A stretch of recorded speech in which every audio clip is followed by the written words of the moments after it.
Welcome to food awesome. இன்றைக்கி நம்ம என்ன பண்ண போகிறோன்னா நண்டு ஆம்லேட் பண்ண போகிறோம். இது ரொம்பவே டேஸ்ட்டாக இருக்கும். சிம்பிளான ஒரு ரெசிபி தான். இது குழந்தைங்களுக்கு கொடுத்தீங்கன்னா அவங்களுக்கு ரொம்ப ஹெல்த்தி. இது நம்ம வீட்டிலே நம்ம செய்ய போகிறோம். அது எப்படி செய்யுதுன்னு இந்த வீடியோவில் பார்க்கலாம் வாங்க. ஃபஸ்ட்டு நம்ம ஒரு பேனில் இல்லைனா ஒரு சின்ன கடாயில் 1 டீஸ்பூன் நம்ம எண்ணெய் ஊற்றிக்கலாம். நல்லெண்ணெய்யோ இல்லாட்டி ரீஃபைண்ட் ஆயிலோ. அது எண்ணெய் நல்லா காஞ்சதுக்கப்புறமா ஒரு 7லேருந்து ஒரு 10 வெங்காயம். இப்போ நீங்கள் ஒரே ஒரு ஆம்லேட் நீங்கள் போகிறதா இருந்தால் நீங்கள் ஒரு 10 வெங்காயம் எடுத்துக்கோங்க.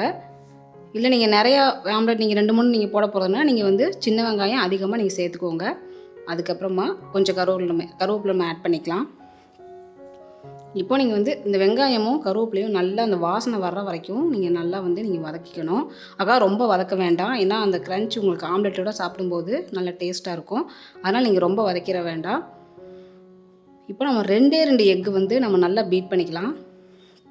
நல்லா நீங்கள் பீட் பண்ணி வச்சுக்கோங்க. அப்போ தான் உங்களுக்கு ஆம்லேட் நல்லா ஃப்ளஃபியாக வரும்.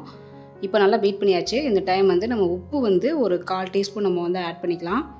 இப்போ பாருங்கள், இந்த கண்டிஷனில் நம்ம வெங்காயத்தை எடுத்து நம்ம பீட் பண்ண எக்கில் நம்ம ஆட் பண்ணிடலாம்.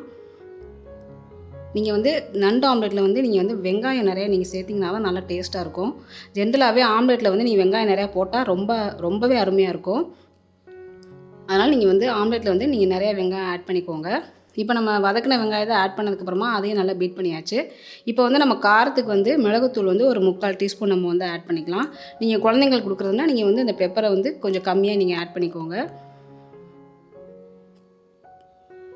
இப்போ இது பெப்பர் சேர்த்ததுக்கப்புறமா அதையும் நல்லா பீட் பண்ணியாச்சு. இப்போ நான் நண்டு ஒரு 3 நெறி எடுத்து நல்லா அதாவது ஸ்டீமில் இட்லி குக்கரில் ஸ்டீமில் வேக வச்சு அந்த நண்டு ஓட்டில் இருந்து இந்த ஃப்ளஷை நான் பிரித்து எடுத்து வச்சுருக்கேன்.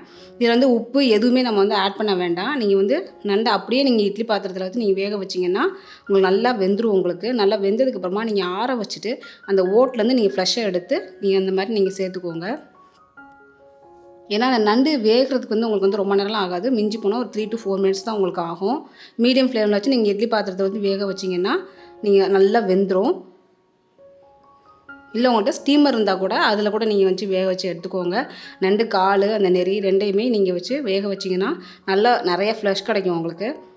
ஸோ இப்போ அதை நம்ம அந்த ஃப்ளஷையும் போட்டு நல்லா பீட் பண்ணி வச்சாச்சு. இப்போ நம்ம ஆம்லேட் போட்டுடலாம். இப்போது பேனில் அதே பேனில் வெங்காயம் வதக்கின பேன்லேயே நீங்கள் போடுங்க. அப்போ தான் உங்களுக்கு ஒட்டாமல் உங்களுக்கு வரும். அப்போ 1 டீஸ்பூன் நம்ம ஆட் பண்ணி பேன் நல்லா காஞ்சதுக்கப்புறமா நம்ம பீட் பண்ண எக்கையும் இந்த நண்டு ஆம்லேட்டு 2யும் சேர்த்து போட்டு வச்சுருக்கோம்ல, ஸோ அதை நம்ம இதில் ஆட் பண்ணிடலாம். வெங்காயமும் அந்த நண்டும் நிறையா இருக்கணும். அப்போ தான் உங்களுக்கு நல்ல டேஸ்ட்டு கிடைக்கும்.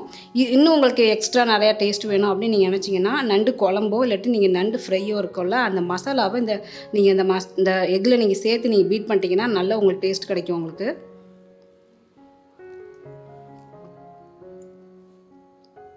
இப்போ நம்ம நண்டு நம்ம ஆம்லேட்டை இது ஊற்றுனதுக்கப்புறமா எக்கை ஊற்றுனதுக்கப்புறமா நீங்கள் சிம்மில் வச்சு தான் ஊற்றணும். உடனே உங்களுக்கு அடியில் உள்ள பாகம் கருப்பாயிரும், வேகாது. அதனால் நீங்கள் சிம்மில் வச்சு நீங்கள் ஊற்றிடுங்க. அதே மாதிரி இன்னொரு பக்கமும் நீங்கள் திருப்பி போடுங்க. இன்னொரு பக்கம் வேகிறதுக்கு உங்களுக்கு 1 மினிட் மேலே ஆகாது. இப்போ 2 பக்கமும் நம்ம திருப்பி போட்டு வேக வச்சாச்சு. இப்போ பாருங்கள், சூப்பரான சுவையான நமக்கு நண்டு ஆம்லேட் தயாராகிடுச்சு. நீங்கள் வீட்டில் ட்ரை பண்ணி பாருங்கள். செஞ்சு பார்த்து எனக்கு கமெண்ட் பண்ணுங்கள். இந்த வீடியோ பிடிச்சிருந்ததுன்னா உங்கள் ஃப்ரெண்ட்ஸுக்கு ஷேர் பண்ணுங்கள், லைக் பண்ணுங்கள். நன்றி.